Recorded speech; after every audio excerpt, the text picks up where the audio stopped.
Добар ден, криптоентузијасти, имаме одлично видео за вас денеска, односно, знаете и сами, ова е практично видеото кое што не успеавме да го направиме во претходната недела, но денеска ќе го направиме уште подобро, со тоа што во однос со тоа колку успеав да најдем информации, можеме да направиме и уште еден дел од нашиот напреден курс за техничка и фундаментална анализа, каде што денеска ќе разговараме за дефлација, односно како дефлацијата има практично негативно дејство на економијата, слично на инфлацијата на долг рок и нормално што тоа значи практично за во оваа ситуација пазарот на Кина, затоа што моментално главниот проблем кој што го има Кина е токму тоа, дефлацијата. Така да, верувам дека ќе ви се допадне овој видео, има што многу да се научи. Останете нормално со нашата програма, затоа што на крајот од ова видео дополнително ќе имаме и Bitcoin вести. Значи, тоа е во однос на денешното понеделничко видео. Сега, во текот на неделата гледате дека имаме доста активности, со тоа што во текот на утрешниот ден ќе имаме техничка анализа на пазарите, односно ова ќе биде целосна анализа на традиционалните криптопазарите, вклучувајќи ги овдека нормално и престојните стапки за инфлација, кои што треба да ги добиеме за американскиот пазар. Во среда ќе имаме настап во CryptoHub Малта, доколку некој од вас е овде, повелете, ќе биде доста интересно, затоа што ќе разговараме за една од основните теми кои што секој мора да ги знае во криптосекторот, а тоа е Bitcoin halving. Така да, повелете, оваа тема нормално веќе е обработена на нашиот канал, но доколку сакате да се дружите со нас, повелете во CryptoHub Малта, тоа е во Soho The Strand во Гзира, во текот на среда во 7 часот попладне. Сега, четврток ќе имаме лайвстрим геополитика и крипто, петок очекувајте Altcoin вести, сабота ќе имаме техничка анализа, се тоа нормално на ваше гласање до сега, значи техничка анализа во која што ќе разговараме за лов на врв, исто така според вашите гласови, а недела ќе имаме видео каде што ќе разговараме за потенцијални Black Swan настани во текот на 2025 година, кои што може да го афектираат пазарот. Така да, тоа е во однос на нашата неделна работа. Знаете и сами, денеска ова е практично двете главни теми, меѓу кои првата е дел од напредниот курс, 131 видео, 131 видео, верували или не, ефект на пролонгирана дефлација врз економија, во оваа ситуација како пример ја земаме економијата на Кина и што Кина превзема да го реши овој проблем. Како што кажавме, во среда очекувајте дека ќе имаме настап во CryptoHub Малта. Нормално овој настап откога ќе ни биде доставен во соодветна снимка ќе биде објавен и на нашиот канал за значи гледачите од Македонија да може да го погледнат и нормално околу светот.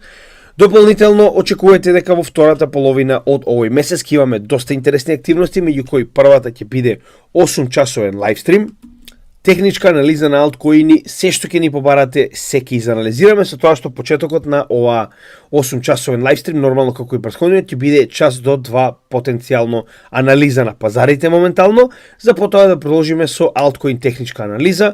Претходниот пат кога имаме 6 часа беше многу интересно, така да се обидуваме да го надградиме ова, да имаме многу добра дружба со нашата заедница. Се надевам ќе ве видиме на овој лайвстрим. Дополнително се уште немаме постори, затоа што се уште немаме одредено термини. Ќе имаме уште 2 интересни подкасти до крајот на месецот, минимум 2, меѓу кои првиот е подкаст со CryptoPhil на 25 јануари, тоа е сабота, очекувајте негде во популарните часови да направиме лайвстрим подкаст, каде што ќе имаме прашање од заедницата, каде што ќе може се што ви интересира да не прашате и мене и CryptoPhil и заедно да ви одговориме на овој лайвстрим подкаст. Се уште се обидуваме технички да се подготвиме, да видиме како ќе го изведеме тоа, затоа што мислиме дека имаме конкретно доволно техничка подготвеност, се надевам дека ќе успееме да го направиме како што треба овој лайвстрим.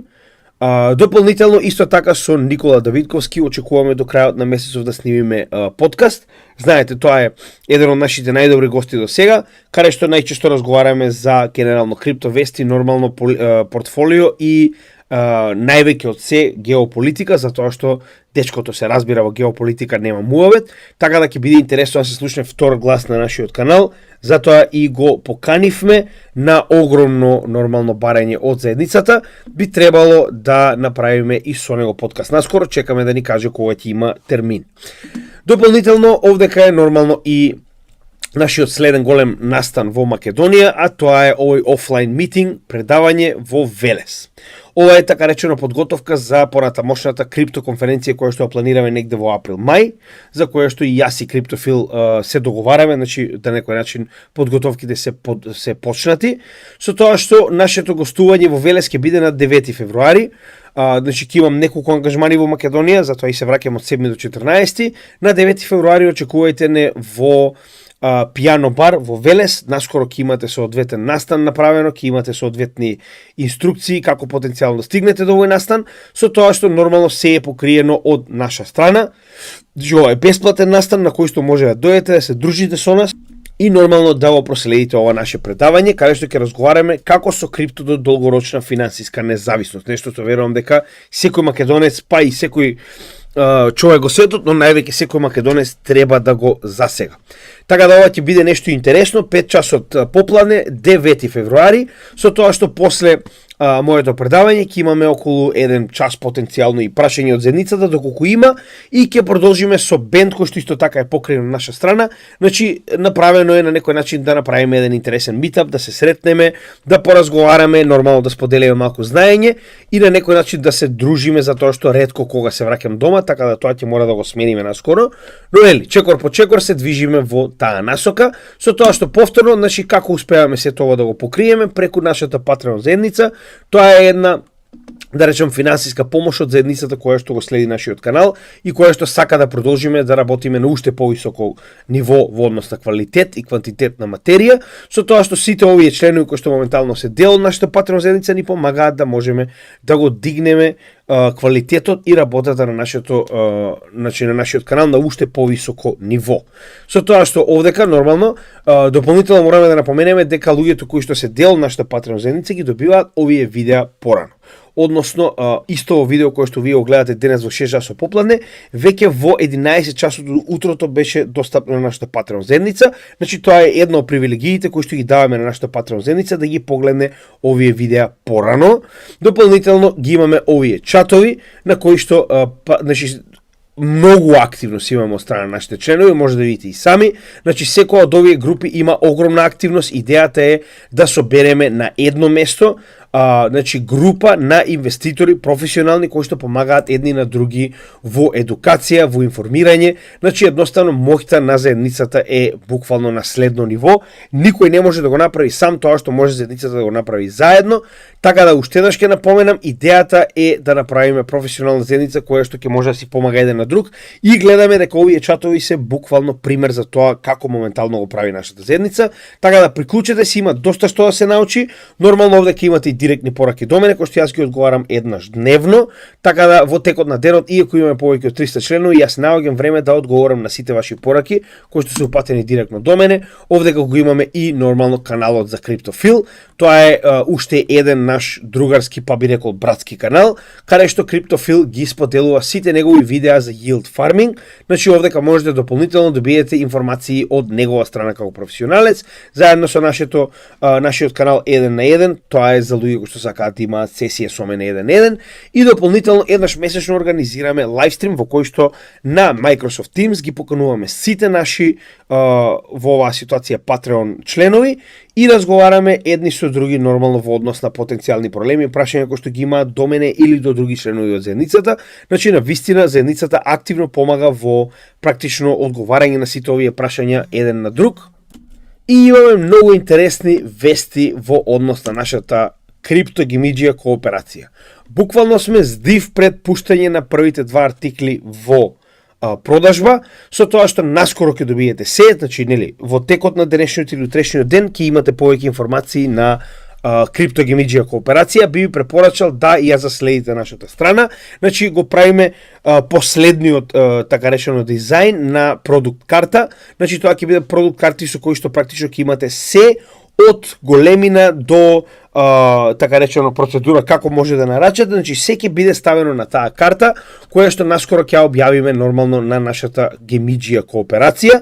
Значи, доколку не сте заследете оваа страна, тоа е криптогемиџија кооперација страната, тоа ќе биде Facebook страна каде што ќе објавуваме нашите нови модели на практично артикли најчесто ќе бидат тип на облека, артикли нормално, со тоа што значи направивме некоја замисла да имаме постојано нови дизајни, но за жал немаме толку капацитет, ниту пак нормално сме во Македонија да можеме да работиме една целосна продавница во која што сите овие дизајни ќе ги имате постојано достапни. Така да, значи ние ќе уклучиме заедницата сама да одбира, да речеме 2-3 дизајни во одреден период и оние кои што ќе ги одберат ќе бидат направени така да бидат достапни за целата јавност во одредени димензии во одреден период. Што значи дека постојано ќе имаме промена на овие артикли и нормално ќе има така речено периоди во кои што ќе може да ги нарачате, кога ќе собереме соодветно голема нарачка, нормално ќе ги изработиме во Македонија и ќе ви ги доставиме лично на вашата адреса.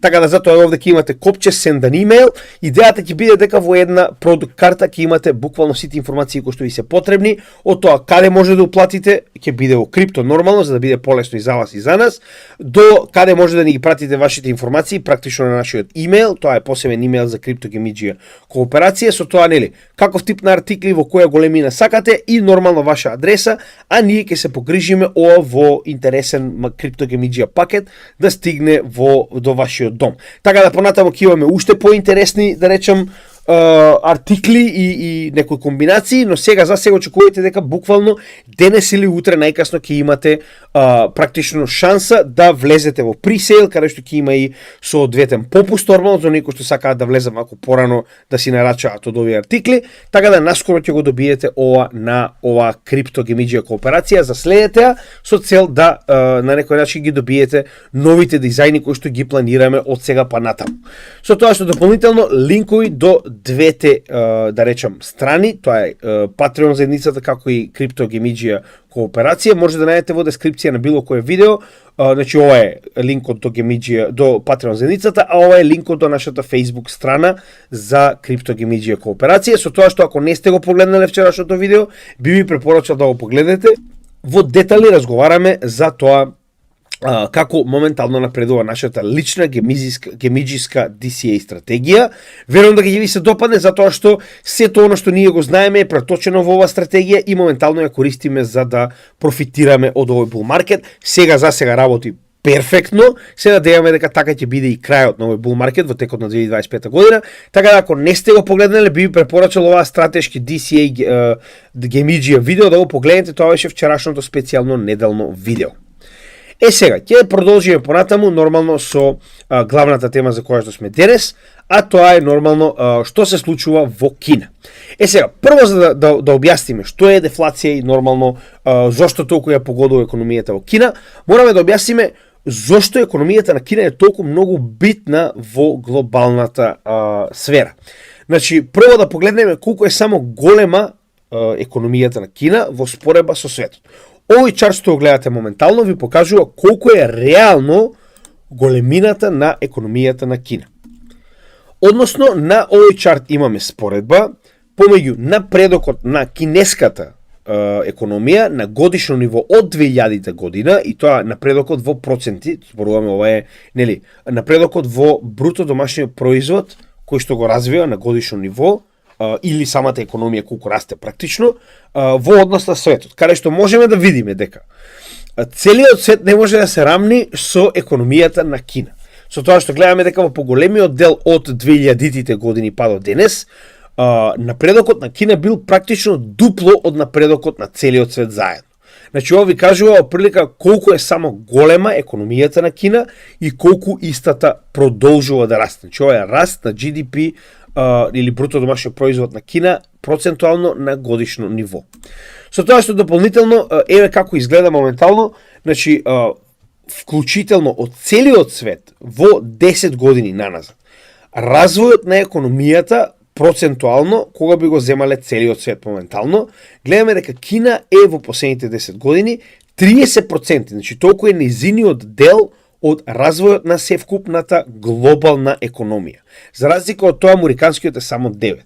Добро, сега, да не забораваме дека во целата оваа ситуација нормално, Кина од 2000 година се уште се рачуна како економија во развој. Што значи дека тоа е една од причините поради која што и Кина имала многу поголем простор за развој, за разлика од тоа голем дел од овие гериатрија гериатрија 7 економии, нормално, многу помалку се развиваат затоа што реално нивните економии се многу понапред и многу потешко да се проложи со развој и раст на нивниот бруто домашен производ и генерално економијата која што ја поседуваат. Затоа и на пример на Кина и успева ова во последниве неколку декади да има толку голем раст, но тоа не го менува фактот дека има толку голем раст, што значи дека истиот е доста значителен за целиот свет. Сега, проблемот во Кина што моментално се јавува е дефлацијата која што имаме на ниво на држава во Кина. Зошто е ова толку драматично? Еве само за да ви покажам како тоа изгледа. Гледаме дека од 2011 година, кога така речено во последниве 2 декади, на Кина инфлацијата била на некои, погледнете и сами, 5%, 5,5 да речеме. Од тој момент па наваму, значи инфлацијата на Кина постојано се намалува, со тоа што е практично или непостоечка, негде околу 1-2%, или пак е дел од дефлација.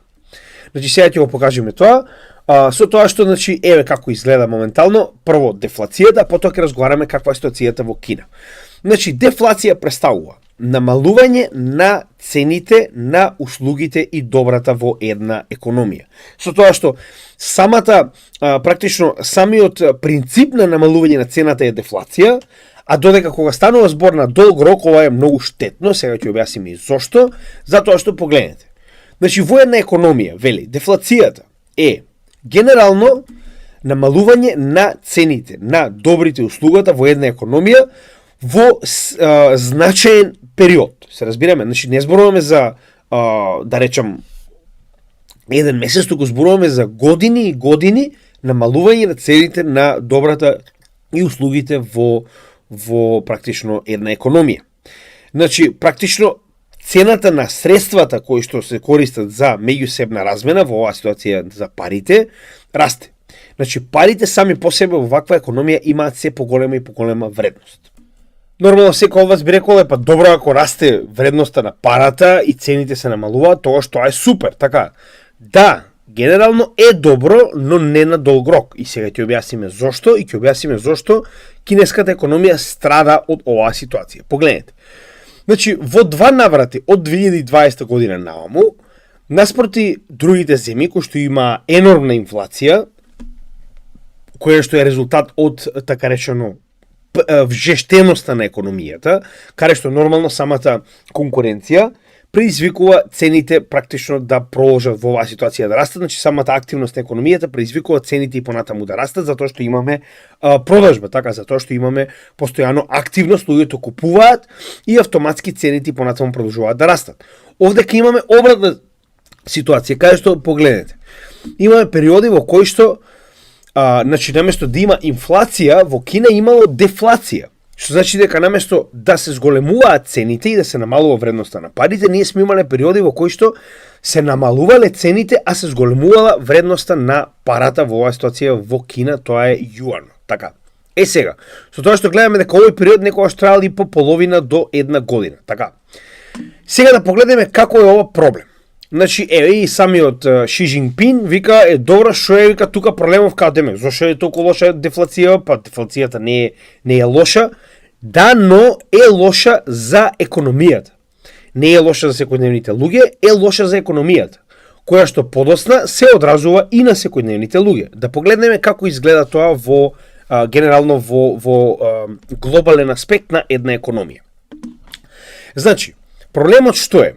Кога цените се намалуваат, генерално луѓето престануваат да купуваат. Значи, верували или не, очекуваат дека цената и понатаму ќе продолжи да паѓа и ќе купат на уште пониско ниво. Се разбираме? Тоа е како кога цената на биткоин почнува да паѓа. Дали вие купувате? Не, луѓето се плашат и очекуваат дека цената и понатаму ќе продолжи да паѓа и затоа не купуваат. Значи, тоа е оној менталитет на човекот кој што постојано доколку цените продолжат да се движат надолу, ќе остави да се движат. Значи, он нема да купи кога е на попуст, он ќе чека да има уште поголем попуст. Или пак ќе биде уплашен дека одредена ствар ќе оди до нула. Така, дефлацијата предизвикува ваков тип на страв. Каде што имаме ситуација во која што, значи, се намалува потребата од купување затоа што цените продолжуваат да паѓаат и луѓето очекуваат дека цените и понатаму ќе продолжуваат да паѓаат. Што се случува потоа? Значи, кога ова се случува намалена продукција. Ова би било многу интересно споредбено со еден bear маркет на криптосветот. Односно, во оваа ситуација, кога имате момент каде што почнуваат цените да паѓаат во престоечки bear маркет, нормално луѓето почнуваат да се откажуваат и едноставно не купуваат. Станува некоја депресија во која што цените понатаму продолжуваат да паѓаат, а луѓето не сакаат да купат од ова добро. Затоа имаме повеќе од година до година и нешто bear маркет во кој што луѓето едноставно не се заинтересирани да купат. Така, значи зборувам за грото на инвеститори. Така да и во оваа ситуација го имаме истото. И што се случува? Се собира голема количина на ова капитално добро, кое што никој не сака да купи. Истата ситуација е секој bear маркет, каде што цената на биткоин почнува да паѓа, луѓето се обидуваат да се отарасаат од него, го продаваат и едноставно не сакаат да купат повеќе и имаме голема количина на биткоин. И во тој момент што се случува? Истата ситуација. Имаме намалување на профитабилноста на мајнерите. Така, како се намалува профитабилноста на мајнерите? Затоа што цената на биткоин паѓа, така и истите се откажуваат од овој бизнис. Истата ситуација имаме овдека.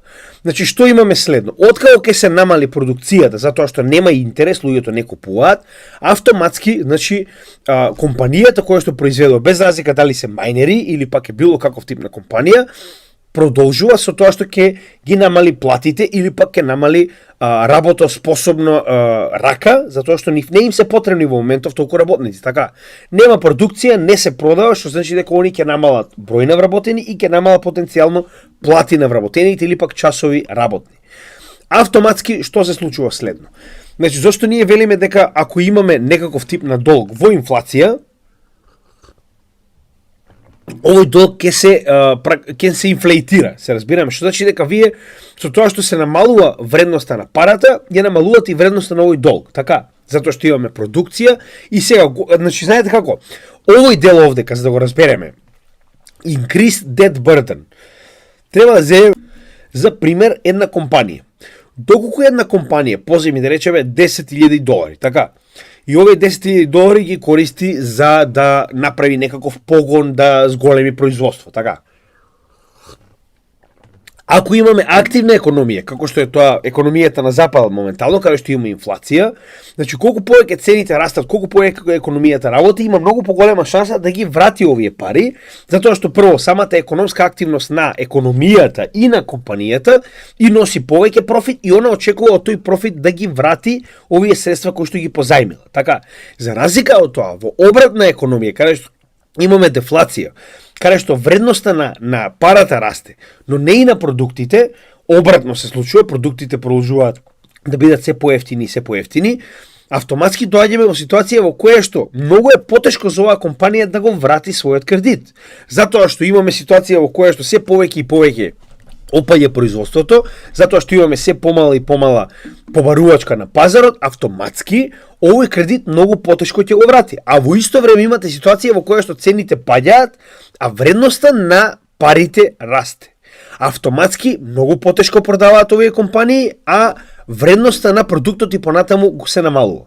Затоа што они мора да го следат трендот на пазарот, затоа што иначе ќе бидат комплетно неконкурентни ако има премногу високи цени, а нема интерес на пазарот. Што значи дека имаме ситуација во која што ова е така наречено како да речам, скала, значи во која што едноставно сите овие стапки и понатаму продолжуваат да се повторуваат, така.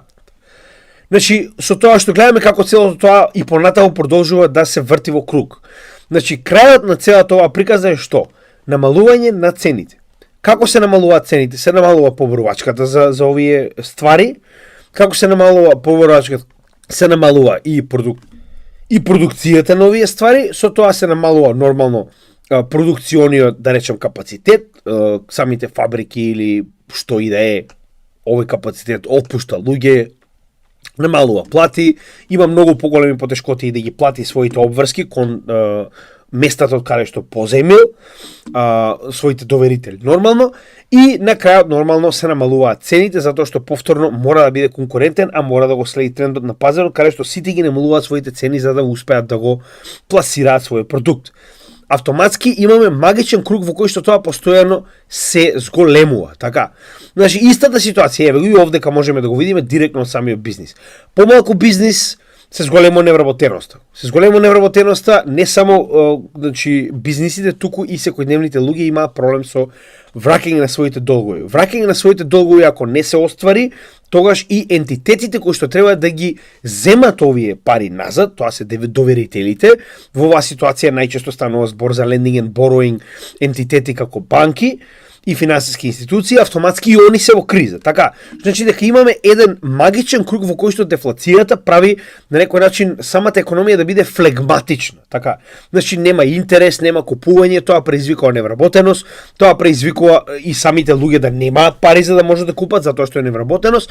Едноставно целото општество станува флегматично кога станува збор во оваа ситуација за самата дефлација. И е еден интересен пример, тоа е примерот со Јапонија кој што веќе подолг период страда од овој проблем. Погледнете. Значи, уште од 90-тите години, они не можат никако да ја покренат инфлацијата да биде повисока. Погледнете. Значи, 90-тите последен пат Јапонија била во некој висок стандард со инфлација од околу 2 до 3%. Од тој момент па нааму, погледнете, во поголемиот дел од нивното постоење, они се во дефлација.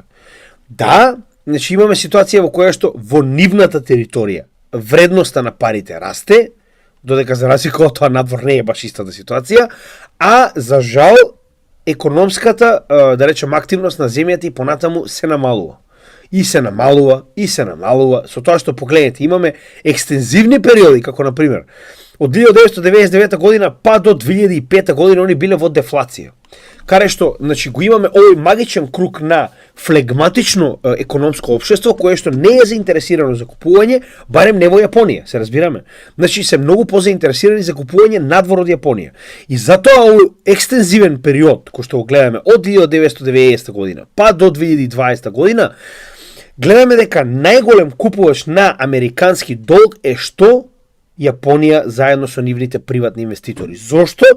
Затоа што нивното општество и нивната економија стагнира во оваа дефлациона фаза и они моментално голем дел од капиталот го пренасочуваат кон Америка, затоа што имаме многу по-јака и многу по-активна економија која што нормално вродува со плод, практично им носи профит, така.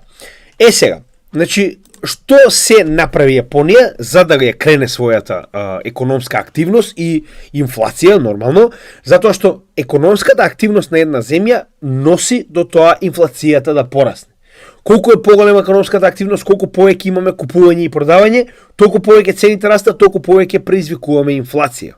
Со тоа што некои земји страдаат од преголема економска активност, некои земји страдаат од премала. Еден од овие примери Јапонија за да можеме да објасниме што моментално Кина прави. Со тоа што од целиот овој период што гледаме овдека, од 1995 па до така речено 2000-2005 година, значи гледаме и повеќе нормално, дека Јапонија пробала се што може да направи за да ја стимулира својата економија да има потрошувачка. Меѓу кои low interest rates, тоа е намалување на каматните стапки на Централната банка со цел да стимулира позајмување. Значи, колку повеќе принтате пари и ги давате со практично помала каматна стапка, нормално дека и банките ќе ги земат овие пари и ќе ги понудат со помала каматна стапка на физички и правни лица со цел да се стимулира економијата. Колку повеќе пари влегуваат во економијата, толку повеќе луѓето се склони кон трошење на овие пари, нормално, и зголемување на своите капацитети, ако е, пример, производствен капацитет или било каков тип на правно лице, или пак потрошувачка, толку е физичко лице. Така, quantitative easing, тоа е тоа. Значи, принтање на пари и давање на овие пари по ефтини, по ниски каматни ставки. Но и тоа не помогнало. И фискал стимулус, кој што представува државата почна да позајмува пари и она сама ги вбризгува во економијата преку купување на разни услуги и добра, со цел да стимулира економска активност. Гледаме дека ништо од ова во последниве 30 години не помогнало да почне да се движи во нагорен тренд инфлацијата на Јапонија. Тоа е проблемот. Многу е тешко да се испадне од овој магичен круг на дефлација, а гледаме дека во исто време, за да ги направи овие работи, за да има екстензивен период на quantitative easing, односно принтање на пари, нејзино лично практично задолжување и намалување на својата вредност на валутата, затоа што дефлација практично предизвикува растење на вредност на јенот, така, на јуенот во оваа ситуација. Со тоа што се случува, значи они буквално се задолжуваат самите себе си преку фискални стимули, така, и се обидуваат да испринтаат што може повеќе пари, со цел да ја стимулираат економијата. Затоа Јапонија моментално е најзадолжената земја во светот со 250% од својот бруто домашен производ задолжена за да предизвика раст на економијата, барем истата да продолжи да расте во некое одредено темпо кое што го имала до сега. Тоа е и проблемот. И гледаме дека моментално ваквиот тренд на задолжување на така речено земјата со цел да испадне од овој магичен круг на дефлација, го следи и Кина. Се разбираме? Значи, како Јапонија, така и Кина се обидуваат да го спречи овој процес. Дека имаме период на дефлационо дејство во Кина, можеме да видиме од последните неколку интересни податоци, меѓу кои првиот е China Producer Prices Year over Year Change, каде што можеме да видиме дека цените на продуктите и услугите во Кина паѓаат уште од, како што може да видите, негде средината на јуни, тоест јуни 2023 година, па до ноември, тоа е пред само месец и половина во 2024 година. Што значи дека имаме макротренд на опаѓање на цените на продуктите и услугите на сите производители во Кина. Што автоматски значи дека е почнат овој процес на дефлација, каде што цените и понатаму продолжуваат да опаѓаат. Со тоа, како што веќе кажавме, се враќаме назад, значи имаме опаѓање на цените, имаме опаѓање на поборувачката, имаме опаѓање на се останато и имаме магичен круг за кој што разговаравме од самиот почеток. Следно, China Consumer Confidence. Можеме да видиме дека се повеќе и повеќе од 2020 година па наваму, макротрендот на доверба на кинеските, да речем, корисници во оваа ситуација, нели, купувачи, корисници, се повеќе се намалува. Односно, се повеќе и повеќе овие луѓе не веруваат во економскиот раст на Кина. Ваквото намалување на конзумер конфиденс во Кина ни покажува дека економијата сама по себе стагнира. Односно, ваквото намалување на цените на се ефективно намалува и очекувањата за профит и продуктивност на се што е економија во Кина. Ова дополнително би рекол и една од главните причини е почетокот на, да речем, падот и стагнирањето на оној огромен сектор на производство на недвижности во Кина. Значи во Кина голем дел од растот на економијата во последниве 2-3 декади е поради градежниот сектор. Односно, имаме енормно голем бум во последните 2-3 декади во Кина, кога станува збор за производство на недвижност и нејзино купување. Односно, еден од најголемите фактори во растот на економијата на Кина бил токму тоа. Градежничкиот, како да кажам, стварањето на нови недвижни имоти. Со тоа што моментално гледаме дека интересот за купување на недвижност во Кина крајно се намалува. Погледнете. Значи, уште од 2021 година, ова е оној колапс на Evergrande, кој што се уште трае, гледаме дека едноставно Кина почнува да се пренасочува. Да, Кина тоа го прави моментално во еден, да речам, бум на се останато освен недвижност. Значи, моментално Кина се обидува да го пренасочи претходниот развој и капитал кон технолошко развивање на нејзините производствени капацитети. И на овој начин се обидува да на некој начин се оттргне од претходното практично од претходната зависност од растот на пазарот на недвижности, кој што на некој начин беше една од главните причини поради кои што растеше економијата на Кина. Така да во оваа ситуација, како се намалуваат цените на недвижностите, така Кина практично го остава овој пазар да стагнира, а се пренасочува кон развој на, пак ќе кажам, технолошките производствени капацитети. Сега, овде кај тој магичен круг, каде што колку повеќе се намалуваат цените, толку повеќе луѓето верувале или не сакаат да купат, очекуваат дека цените ќе продолжат да се намалуваат. Значи, тоа е еден, како да кажам, фиктивен момент, исто како, пак ќе ви кажам, значи, еве, ние, кои што сме инвеститори на криптопазарот, кога цените почнуваат да паѓаат, еве сега, цената паѓа, дали луѓето купуваат? Не, напротив, луѓето се плашат. Значи, генералните, пак ќе кажам, генерално инвеститорите или пак би рекол секојдневните луѓе не се запознаени со тоа што е економски циклус. Не се запознаени со тоа како функционира пазарот. Затоа го имаме овој круг на дефлација. Каде што девелоперите кои што направиле недвижност сега веќе нема на кого да продадат, така. Кога веќе нема на кого да продадат затоа што нема интерес, а цените продолжуваат да паѓаат, луѓето и понатаму очекуваат дека цените ќе продолжат да паѓаат, автоматски, значи овие девелопери или пак ќе кажам, значи оние кои што ги градат, да речам, овие недвижности, ќе ga намалат така речено својата активност за градење и ќе опуштат луѓе, така. И ете го тој круг повторно, се разбираме. Само што овдека е конкретно за развојот на така речено секторот на недвижности во Кина.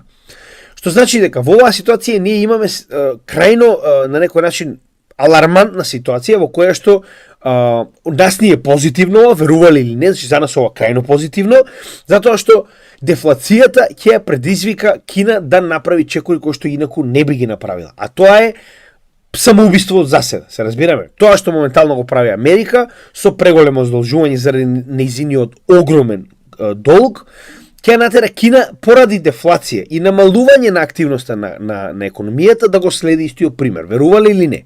И сега ќе ви го покажам тоа. Еве прост пример.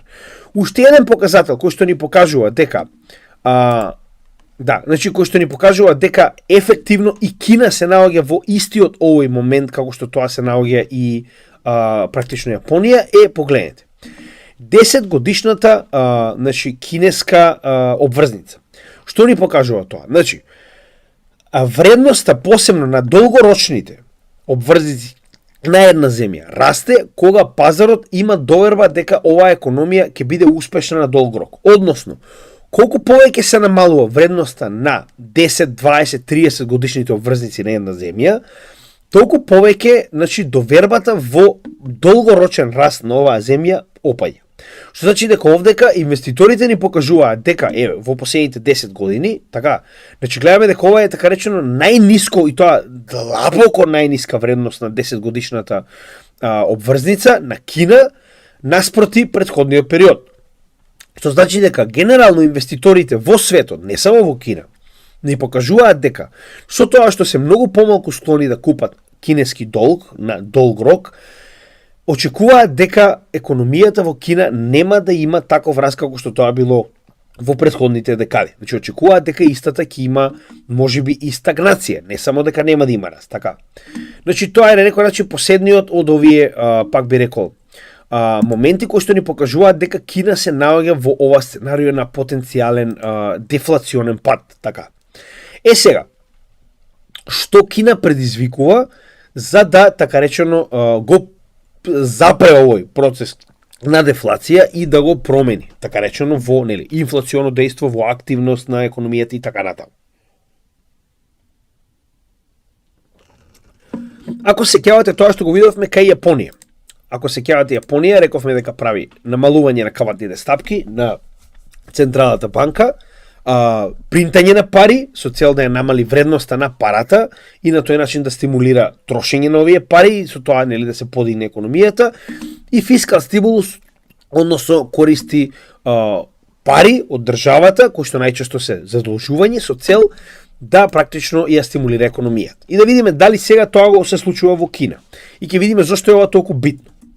Гледаме дека и Кина крајно ги има намалено каматните стапки на Централната банка на Кина кога станува збор за практично поземување. Погледнете.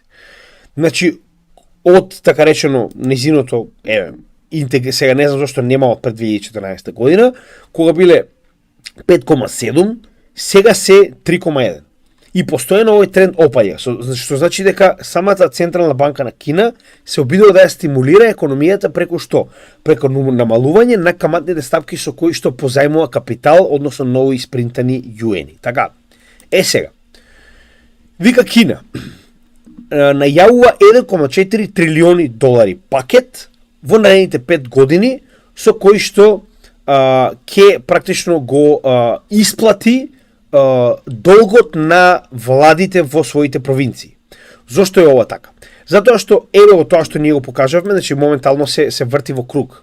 голем дел од владите во провинциите на Кина се дебело инвестирани во овие проекти на огромни, да речем, капацитети за недвижност. Со тоа што, колку повеќе се намалува цената на овие капацитети, толку повеќе нормално се намалува интересот и овие, така речено, развојни компании кои што ги градат овие капацитети, едноставно почнуваат да нема прво доволно пари да ги вратат своите кредити, како што најчесто се гради со кредит нормално, а второ, во оваа ситуација нивната профитабилност се намалува и автоматски магичен круг. Што се случува? Имаме ситуација во која што овие влади кои што биле дебело инвестирани во недвижноста која што нас не учат дека постојано расте, дека недвижноста е најдобра инвестиција, сега се во загуба. Што значи дека Кина треба да ги покрие. А како ги покрива? Со себе задолжување. Ова воопште не е различно од моментот кога во 2008-2009 година, значи Мурика се задолжи во огромни количини со цел да ги покрие своите банки. Така да, иста ситуација каде што Кина се задолжува со цел да ги покрие загубите на своите провинцијални влади. Значи пред само една недела, ова е 7 јануари, Кина, значи повторно преку себе задолжување, ги зголемува платите на сите своји државни вработени. Што значи дека автоматски она зголемува вбризгување на пари, на сув кеш практично, преку платите на секојдневните вработени во нивната влада или во сите и административни, да речем, бранши, со цел да практично ја стимулира економијата. Односно, ако им даете на луѓето повеќе пари, повеќе ќе купуваат, така. Следно, вели, Кина да го зголеми многу, пазете, многу да го зголеми својот фискален дефицит во 2025 година. Зошто? Го следат примерот на Мурика. Се обидуваат преку позајмување и вбризгување на пари во економијата да предизвикаат неизино, така речено, помрднување, да предизвикаат неизино активирање. Ќе го објасниме тоа нормално преку примерот на Мурика, само за некој момент. Ево тој момент, значи, тоа јасно го гледаме. Истиот тренд кој што го има Америка, каде што од година на година буџетите се поголеми и се помасивни и се повеќе се троши, истото го гледаме и во Кина, погледнете. Значи гледаме дека во Кина постојано расте, значи ова е China government spending, значи колку повеќе од година на година се повеќе се расте буџетот на Кина и нивното трошење. Во исто време, се повеќе расте што? Исто како во Америка. Значи, ова што го гледаме овдека е колку моментално Централната банка на Кина има купено од долгот на Кина. Се разбираме? Значи, Централната банка на Кина, исто како Федералната резерва во Америка, купува активно обврзници на Кина. Што значи дека ова, така речено, растење на буџетот и на трошењето на владата го спонзорира. Како го спонзорира? Со постојано принтање на пари. Зошто? Затоа што се обидуваат да ја намалат вредноста на юенот, кој што моментално е се појак. Така. И во исто време што прават? Принтаат пари. Исто како Америка. Значи нема никаква разлика, тоа што ја го зборував. Економиите се копија едни на други. Они секој моментален проблем се обидуваат да го решат преку принтање на пари. Немате доволно пари за да го вратите долу, принтате пари. Имате дефлација, принтате пари. Значи, што и да се случи, они моментално мислат дека може да го решат преку принтерот. Се разбираме? Значи, сега разликата е во тоа што наместо Джером Пауел, овдека е Ши Жинпин, седнат на малку поинаков принтер и наместо да принта зелена тоалетна хартија, принта што? Принта црвена тоалетна хартија. Во исто време, значи, гледаме дека долгот на Кина во однос на, сега погледнете, ова е во трилиони долг, така. Значи, во 2023 година овој долг бил 4,2 трилиони долари. Значи, зборуваме Кина и тоа погледнете, овој долг и понатаму расте експоненцијално. Исто како Америка. Што сакам да ви кажам? Дали е Кина, дали е некој друг, воопште не е битно. Битно е дека генерално долговите на овие земји понатаму продолжуваат да растат. Така. Значи, ово што гледаме овдека е во 2024 година, каде што е сега се обидувам да разберам како може овдека да биде 4,2 трилиони долари, а овдека да биде 13. Не сум сигурен дали ова така, во секој случај, нас не е битно дека овој долг и понатаму продолжува да расте. Односно,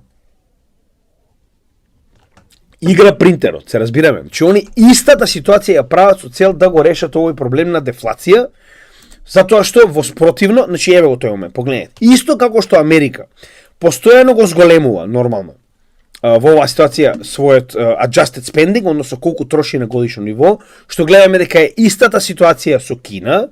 Во исто време нормално дека они експоненцијално не можат да го зголемат и колектирањето на даноци, така.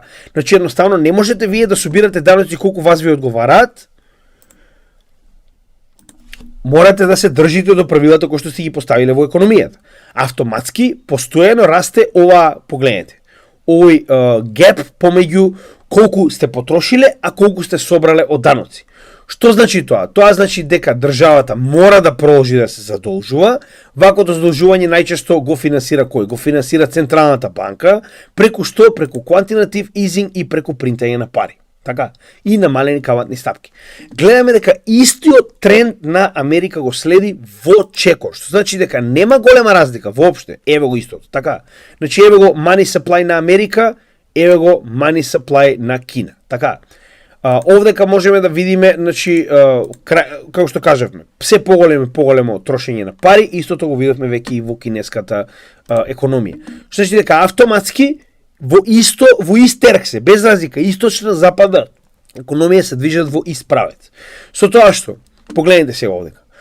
Вели, во 2023 година, затоа што се уште немаме податоци за 2024 година, Кина, исто како Америка, 33%, за разлика од 34% во Америка, од, така речено, домашната економија била стимулирана директно со пари од државата. Се разбираме?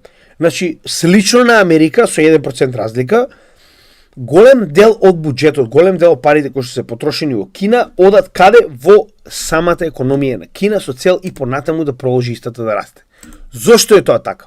Значи, Ши Џинпин вети дека и понатаму се очекува дека ќе има зголемување практично на економијата на 5% во 2025 година, значи ќе порасне кинеската економија за 5% во 2025 година. Единствен спасиме да успеат ова преносочување од недвижност кон технологија, да им успее и да го направат во брз период, за да може ова да им успее што го прават. Така, значи дали ќе успее останува да видиме, но тоа е планот на Кина. Со тоа што гледаме дека моментално светот е навикнат Кина да има огромен раст, така. Значи погледнете, во последните 25 години он очекува дека Кина ќе мора да има барем над 5% раст. И затоа гледаме дека Кина се обидува тој раст да го одржи. Со нормално стагнацијата во 2020-2022, кои што се директно предизвикани од COVID пандемијата. Но како и да е, 2023 имавме 5,35%. Но, за жал, 2024 година, на самиот крај имаме 3,9%. Што значи дека нивниот раст опаја. И генерално, ако споредиме во последните 25 години, нормално дека трендот на раст опаја. Значи, едноставно, истото како што цената на биткоин не може да расте секој bull market 100x, така? Значи, едноставно, економијата станува се поголема и поголема, и нормално се потешко и потешко економијата да продолжи да расте, така? Што значи, ваквото ветување на Ши Џинпин гледаме дека не е така речено оправдано со погледнете. Значи, ако ваквото ветување е добро пример од инвеститорите, ќе расте цената на 10 годишната обврзница, нема да паѓа, така? Што значи дека генерално економијата во светот не очекува дека ова ќе биде исполнето, останува да видиме. Но зошто е ова толку позитивно за нас? Значи тоа е да речеме кој е заклучокот од сето ова што го зборувавме до сега. Значи погледнете. Фактот дека Кина мора да ги применува овие исти тактики како Мурика, како Јапонија на дефлација на својата, тоест намалување на својата валута во вредност, принтање на пари, нејзино задолжување, преизвикува и понатаму да се движи кон што? Кон неизбежниот крај на така речено колапс на овој вид на традиционална економија. Неизбежно е, значи неизбежно е. Официјално до 12 јануари, денеска сме 13, до вчера. Погледнете како изгледа растот на вредноста на злато наспроти јуенот на Кина. Што ви кажува? Ова нема разлика дали е Мурика или пак е Кина или Јапонија. И понатаму златото продолжува да расте наспроти сите валути во светот. Што значи дека без разлика дали сте во Кина, Америка, Јапонија, Германија и така натаму. И понатаму вашите валути, ако ги чувате во фиат, продолжуваат да се намалуваат на годишно ниво. Еве, ова треба да ме плаши. Со тоа што вие зимате плата во јуени, во долари, во евра, во денари, како и мене, и ако ги чувате како такви, погледнете. од година на година вредноста на тие пари кои што вие ги чувате и понатаму се намалува. Неизбежен е крајот на оваа традиционална економија, има еден избор. Или ќе преминат кон блокчейн, со тоа што они ќе си бираат дали тоа ќе биде централизиран или децентрализиран, односно CBDC или крипто, со тоа што CBDC не е некоја голема разлика, само што може многу полесно да речем организираат или елиминираат инфлацијата, но тоа не е добро за вас, затоа што вие им давате целосно контрола над финансиите и над монетарниот систем, а крипто и дава нормално заштита. Зошто го велам тоа? Погледнете. Еве како изгледа моментално вредноста на юенот наспроти биткоин. Што ви кажува тоа? Дека биткоин, кој што е ограничен во својата количина наспроти М2 на Кина, кој што е бескрај, така, еве како изгледа принтањето на юени, секогаш биткоин ќе има многу поголема вредност од во оваа ситуација. Юенот, како и доларот, како и јенот, како и се останато. Што значи, на долг рок, чување на вашите средства во криптовалути, посебно во биткоин, гледате дека крајно се исплаќа. Значи, ова е 2017, ова е 2013, која што овдека не ја гледаме, тоа е првиот bull market, 2021, 2024.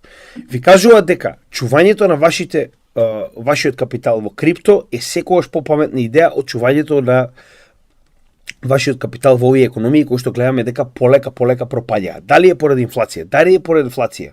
Самите економии се со вродена мана. Кога ќе дадете монетарната економија да биде контролирана од луѓе, прашање на време е кога ќе ја засерат. Ако не оваа, следната администрација сигурно. Нема разлика. Еве го истото. Значи овдека ако продолжиме, знаете дека ние многу пати сме покажувале ова, значи нема разлика во економиите. Сите економии имаат исти крај. Доколку им даете значи слобода да принтаат, ќе принтаат и ќе принтаат до смрт. И тоа се гледа во чартот. Јен, юен исто. Така, и понатаму вредноста на биткоин продолжува да расте. Со тоа го завршуваме ово видео за ситуацијата во Кина. Верувам дека ви е малку појасно, значи идејата на крајот од денот е како ова е за нас позитивна.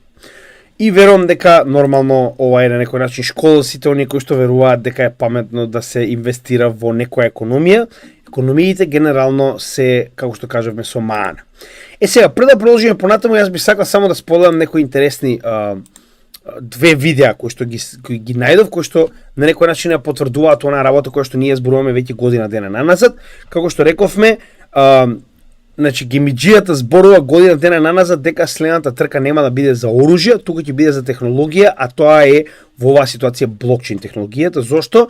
Затоа што немаат избор. Односно, сеќавате што зборувавме, дека ако една велесила почне да применува крипто, како што во оваа ситуација тоа го направи Русија, највеќе со цел избегнување на санкции, другите немаат избор освен да го следат овој пример или воспротивно да остават на другата велесила да биде надмоќна во оваа технологија која што и самите не ја поседуваат. Така да нема тука избор, они немаат избор. Исто како со нуклеарната бомба. Они не можеле да остават Германија да развие нуклеарна бомба и да не се секираат. И затоа потоа ние гледаме практично за време на крајот на Втората светска војна, општ надпревар за тоа кој ќе направи прв нуклеарна бомба. Која што до ден денеска представува што? Технологија која што ви гарантира дека никој нема да се обиде да ви направи инвазија, затоа што имате оружје кое што може да го искористите и е драстично многу опасно. Така, во оваа ситуација исто. Значи, глобалната хегемонија на Мурика е предизвикана од оваа технологија. Затоа што Русија, Иран и останатите докажаа дека сите овие нивни санкции и глупости во оваа, како да кажам, дефектна економија може да бидат заобиколени со користење на блокчейн технологија која што е целосно надвор од нивни опфат. Ниту може да банираат, ниту да блокираат, ниту да превземат, ниту да вие забранат. Ништо не може да направат, така? И сега што се случува? Ја што ви реков? Значи, кога ќе сватат колку е голем капацитетот на оваа технологија и што истата важи во светот, нема да имаат избор освен да се направуваат кој ќе земе повеќе од истата. Така, слушнете што има да каже представник на Европскиот парламент за моменталната ситуација во светот кога станува збор за биткоин и биткоин майнинг, а нормално тоа е еден од главните делови на крипто секторот. 3 years ago, across the Atlantic, the president of El Salvador decided to invest in bitcoins for his country. At the time, he was ridiculed by the political class and the IMF. He now shows a 100% return, with hundreds of millions of dollars available for his people, for security, and for the sovereignty of his country. The whole world is now getting ready to take advantage of this revolution in decentralized finance. Donald Trump is going to create a strategic reserve of Bitcoin for the United States. Jerome Powell, the chairman of the US Federal Reserve, is now talking about digital gold. Bitcoin is skyrocketing. And what about the European Union? What is the European Union doing? It's squandering our money on unbelievable waste. It continues to accumulate tragically inflationary deficits. It insists on regulating, taxing, and holding back. It's time to change the paradigm. It's time to protect our people from inflation and the poor economic choices of our states. Значи, очигледно некои представници на луѓето се свесни за тоа кој е капацитетот на биткоин. Вели, Ел Салвадор, кога ја прифати оваа ситуација и почна да користи биткоин и акумулира биткоин, беше исмеван за сега Ел Салвадор има стотици милиони во профит за својата земја и својот народ. Вели, Трамп и Джером Пауел моментално разговараат за дигитално злато, за биткоин резерва, да не забораваме истото го прават и русите, начело со Путин. Што моментално ни кажува, како што вели и самата? Што прави Европа? Заостанува. Можеби не е целосно точно, затоа што на крајот од денот Европа моментално го прави овој Мика закон со кој што се обидува нели да имплементира право и сето тоа нормално да го насочи кон бизнис, но на крајот од денот гледате што случува. Значи светски лидери почнуваат да прашуваат: Русија и Америка прават биткоин резерва. Каде сме ние? Што правиме ние? Сега нема да го оставам до крај, не е ни битно, затоа што на крајот само покажува тоа што јас го зборувам, дека економијата е дефектна, дека моментално ние зависиме од некои морони во централни банки кои што одлучуваат за тоа што е најдобро за нас. Еве, ајде веќе кога веќе почнеме и да слушаме што има да каже до крај, тоа што јас постојано го зборувам. Некои селјаци во Брисел одлучуваат за тоа како и колку ќе биде испринтано за цела Европска унија. Они одлучуваат колку ќе ви украдат од вашите тешко заработени пари во текот на годинава. It's time to say no to the totalitarian temptations of the European Central Bank, which wants to impose a fully controlled digital euro. We don't want this dystopian world where a European bureaucrat could tomorrow ban us from certain transactions and even kick us out of the banking system with a click, just for something we said on social media or... Не!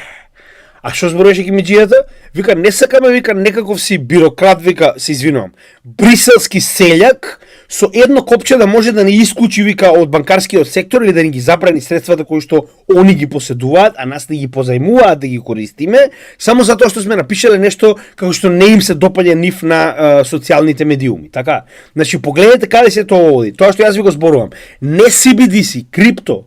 CBDC е централизирано поседувано од еден ентитет, целоса контрола. Крипто, децентрализирано поседувано од заедницата, никој не го контролира, освен заедницата заедно. Така. Со тоа што да слушаме уште една интересна работа. Сеќавате на Теткава? Теткава го иницираше и напиша законот за биткоин резерва, не Трамп. Теткава Лумис, сенаторот Лумис од Мурика, е таа која што го поднесе законот за биткоин резерва во Конгресот и Сенатот во Америка. Слушайте што има да каже Тетка, тоа што ја го зборувам постојано. Wouldn't it be fun if the next arms race was not for weapons, it was for Bitcoin? Да слушаме од почеток затоа што се прекина, слушайте што има да каже.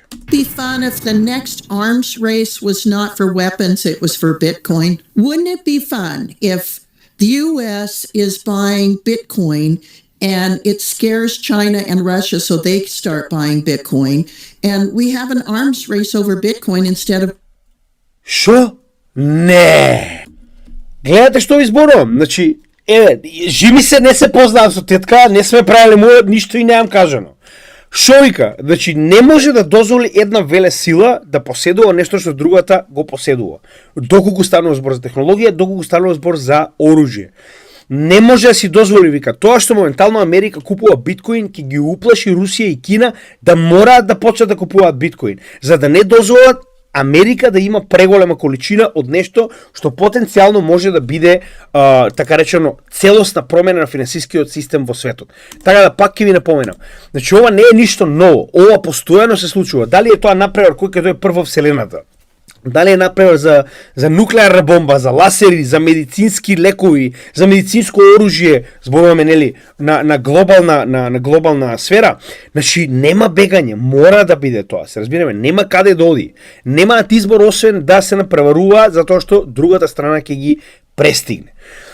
Сега, во Торчейн, ако се сеќавате, ние разговаравме дека има некаков проблем. Ја мислам дека најдов што е потенцијално проблемот. Значи на Bitcoin магазин има артикл во кој што на 10 јануари официјално објавуваат дека Торчейн лендинг програмата, која што има на овој да речам проект, има моментално премала количина на биткоин. Односно, според тоа што се објаснува овдека, сега јас пак ви кажам, че ова не се јас не знам дали ова така, знам дека Биткоин магазин е едно од најпочитуваните да речем списанија, онлайн списанија кога станува збор за оваа технологија и не верувам дека има причина да лажат. Вели, според она што моментално они го дознале, значи вкупно треба да има 1600 биткоини оваа платформа за да може да ги врати во било кое време на своите така речено доверители, така.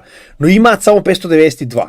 Со тоа што вели, моментално нивниот механизам има направен некаков проблем, некако успеале да ги изгубат овие коини, каде што вели дека самата Rune или Torchain како апликација и блокчейн, во оваа ситуација не е блокчейн, туку е DEX, децентрализирана менувачница, значи кога вие ги депонирате своите биткоини, они ги менуваат во Rune коини. А кога вие ги вадите, они продаваат одредена количина на Rune коини со цел за да ви вратат во биткоин. Нормално, јас верувам дека знам зошто ова се случува, зошто? Затоа што пак, ако јас ви давам вас биткоин, а вредноста на биткоин почнува да паѓа. Кога вредноста на биткоин почнува да паѓа, а вие тие биткоини сте ги префрлиле во Rune, така, вие автоматски имате многу поголем пат на Rune наспроти биткоин, како и секогаш, така. Што значи дека капиталот кој што јас сум ви го дал вас е со многу помала вредност затоа што вие не го чувате во биткоин. И ако јас ви го побарам, тој капитал што вие моментално го чувате во Rune е многу понамален од вредноста која што биткоин има моментално. Тоа е она нереализирана загуба.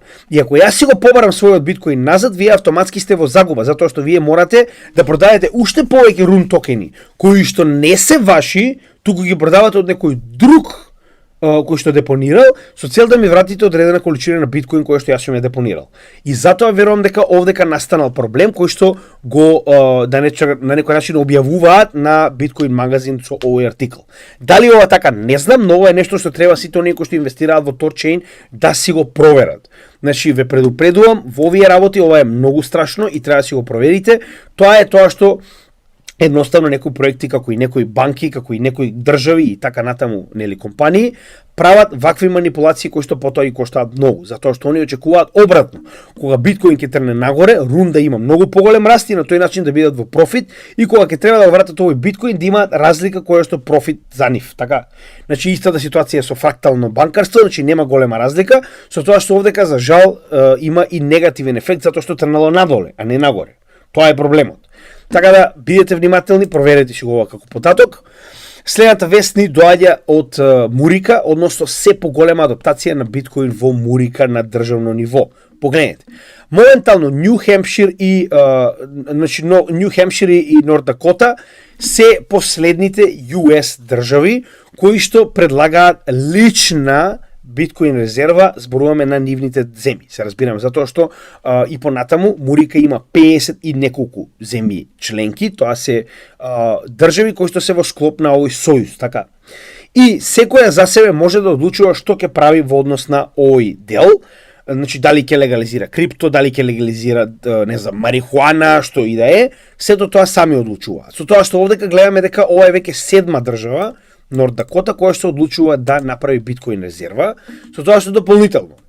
Со тоа што адаптацијата гледаме дека оди уште побрзо. Погледнете.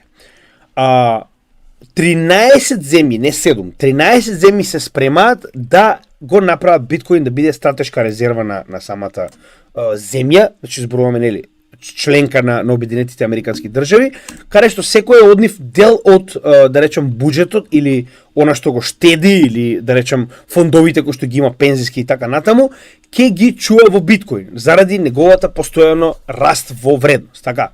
Што значи дека постојано имаме напредок во оваа ситуација на буквално, гледате, значи на ниво на држава, пак ова е пак држава, така. Со тоа што погледнете сега, Оклахома, сенаторот од Оклахома, значи бара дури и платите и плаќањата во Оклахома да бидат во биткоин. Значи да се користи биткоин за плати, но погледнете уште повеќе, да се користи за трансакции, што значи дека секој да може да одлучува дали би го користел биткоин како легален тендер, односно биткоин да стане платежна валута во Оклахома. Не, ова не е Ел Салвадор, ова не е некој островче во Карибите, че ова е една од членките во Мурика, така.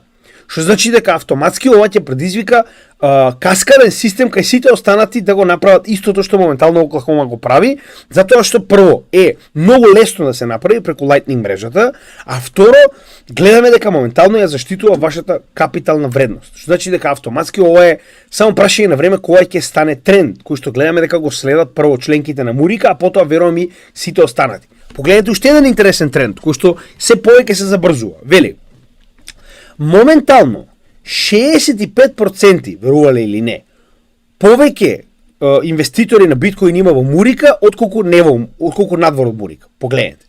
Со тоа што вели, во 2023 година трендот бил обратен. Во 2023 година вели, значи ентитети без разлика физички или правни лица надвор од Америка држеле многу повеќе биткоин за разлика од оние кои што се во Мурика. Од 2023 година, а зошто од 2023 година? Од почетокот на кампањата на Трамп, кој што јавно зборуваше за адаптација на биткоин, адаптација на крипто, погледнете колку се променува да дојде 65% од инвеститорите генерално во светот да бидат од Мурика, посебно во биткоин зборуваме сега, така. Значи, која промена ја има кога еден председател зборува за крипто и биткоин адаптација на државно ниво? Колку голема промена, така? Замислете каде се тоа води. Надпревар е неизбежен, пак ќе кажам. Сега, во однос на 2024 година, значи, спот биткоин ETF беше една од најголемите причини поради кои што и добивме ваква голема адаптација на биткоин во оваа ситуација во Мурика.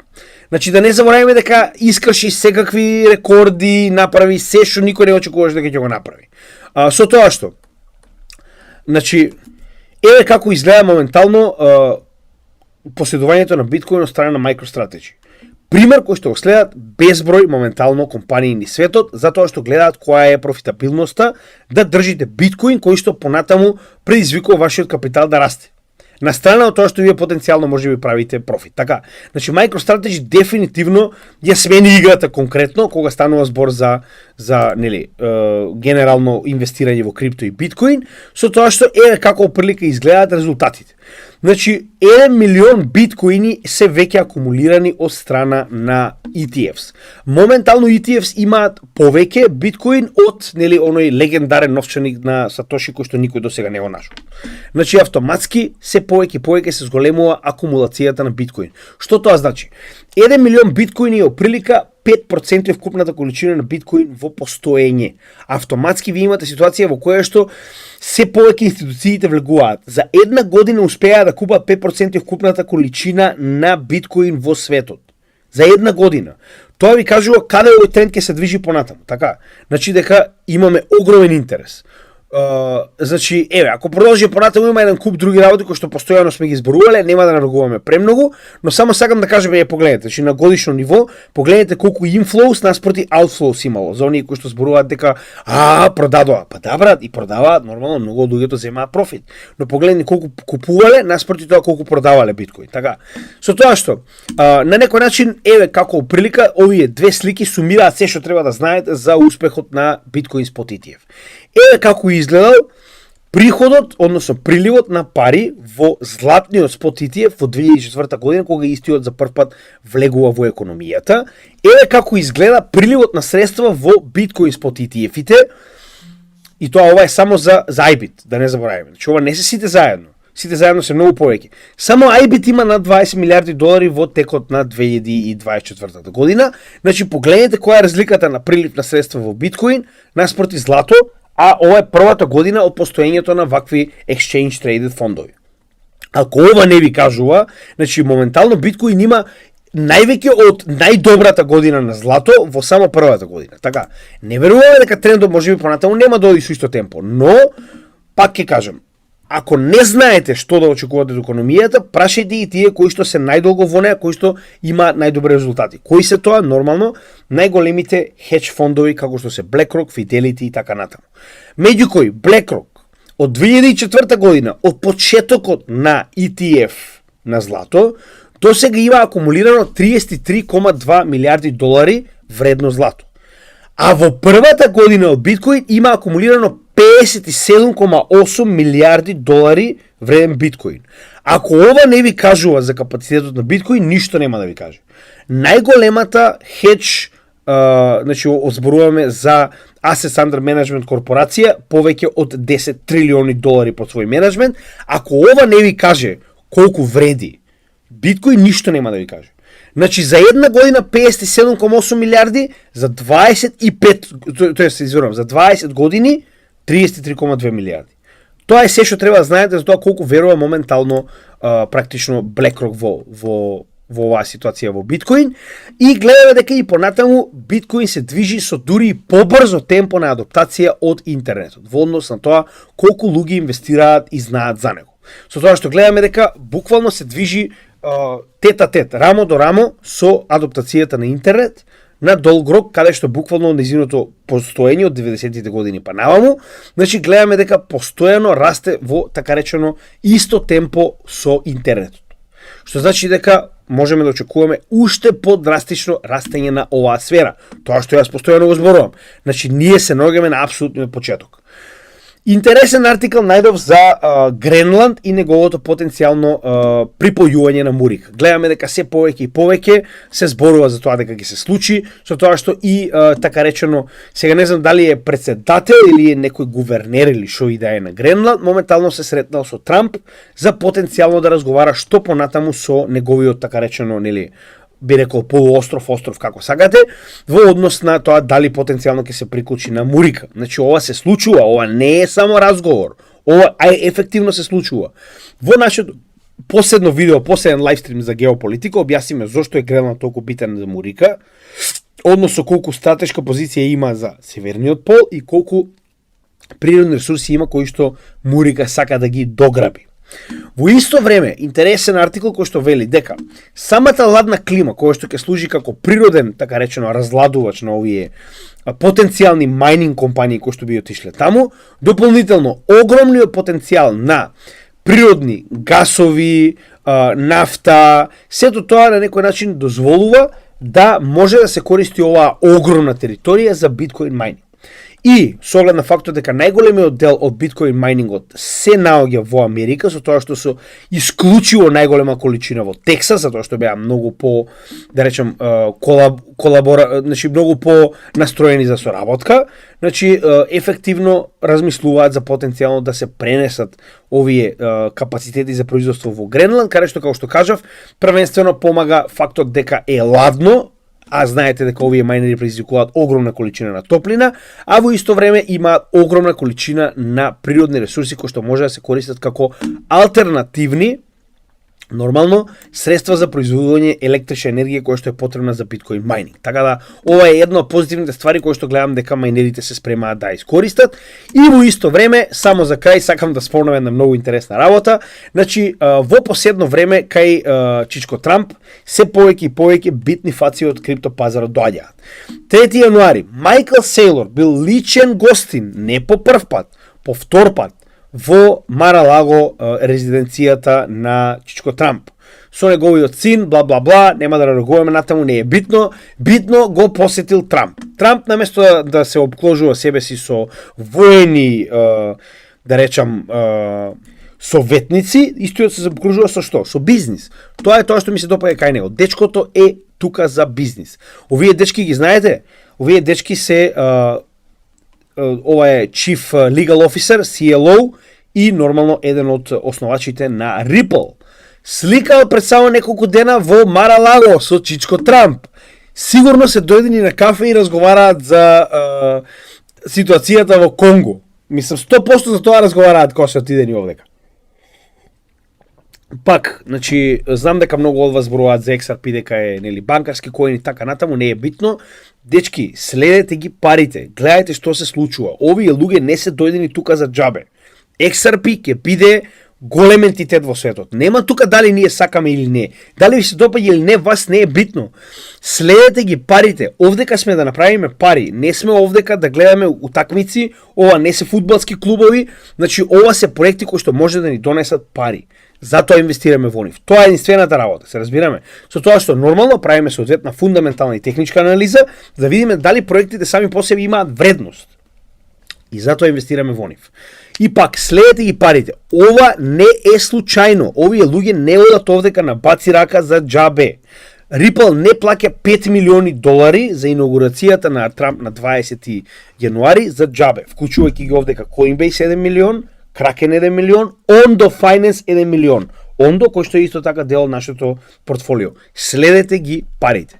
И за крај, како и секогаш денеска малку полого видео, како што кажуваме многу за зборување, што вика брата бе да ти снема материјал. Добро брат, може и ќе снема материјал, ако евентуално имаме нуклеарна војна, тогаш нема да има материјал брат. Инаку мислам дека има повеќе од доволно материјал за сето ова што го работиме, постојано да имаме видеа, верувале или не. Како и секогаш на самиот крај, нормално доколку ви се допаѓаше ова што го работиме, значи зависимо од вас истото да биде доставено што повеќе македонци. Се што бараме од вас е лайк, шер, сабскрајб, комент на секој од нашите видеа со цел да помогнете овој материјал да се достави бесплатно до што повеќе македонци, значи се тоа што го работиме е бесплатно. Се што бараме од вас е да ни помогнете да информираме и едуцираме што повеќе македонци. Помогнете ни да описмениме македонската нација во однос на финансии и во однос на оваа блокчейн технологија која што ќе го промени светот. Дополнително, сите оние кои што се нови, погледнете го видеото на врвот на нашиот канал, кој што ќе ви даде патокас за тоа што и каде може да најдете на нашиот канал. Имаме повеќе од 1400 видеа, повеќе од било кој канал на Балканот, така да оваа екстензивна материја е бесплатно направена со цел македонците да можат да научат повеќе за овие сфери за кои што ние работиме. Дополнително, во секој од нашите видеа во дескрипција може да најдете прво Patreon заедницата, ако сака да се приклучите на нашата професионална заедница на инвеститори, потоа нашата крипто гемиџија кооперација, каде што наскоро ќе имаме, како што кажавме, нови артикли кои што ќе може да ги купите. На тој начин ќе знаат луѓето кои се гемиџиите низ Македонија. Потоа ги имаме овие купи ми кафе и блокчейн адреси кои што се дел од нашата добротворна, да речам, програма. Наскоро ќе биде нормално и нашата продавница. Значи сите артикли од гемиџија продавницата ќе имаат дел кој што ќе биде наменет за добротворни цели, со цел да помогнеме на македонците дома. Со тоа што досега со овие купи ми кафе и блокчейн адресите кои што ги покажавме, се тоа што сте го пратиле овдека како донација ќе биде пренасочено кон некоја македонска кауза. До сега тоа го направивме во 2 наврати за една црковна организација, каде што, значи, сите овие средства ги дониравме во прехранбени продукти со цел да помогнеме на нејзината работа. Дополнително, одма под ова во дескрипција може да ги најдете нашите социјални мрежи. Би ви препорачал да ги заследите затоа што имаме многу материјал надвор од она што го работиме на самиот канал, кој што нормално може да го најдете на социјалните мрежи и нашите резервни канали на Odyssey, Rumble и YouTube, каде што ја копираме нашата работа за во случај да се случи нешто со YouTube каналот, македонците постојано да имаат пристап до истата, каде што на YouTube секое утро она 130 видеа долга напреден курс за технички фундаментална анализа плейлиста, ја аплодираме едно по едно видео за оние кои што се подоцна на нашиот канал да можат да се информираат и да пристигнат со материјалот кој што го имаме на нашиот канал. Така да ви благодарам, се надевам уживавте во денешното маратонско видео и се гледаме во утрешната техничка анализа на пазари. Поздрав од Крипто Гемиџија и од топлата Малта.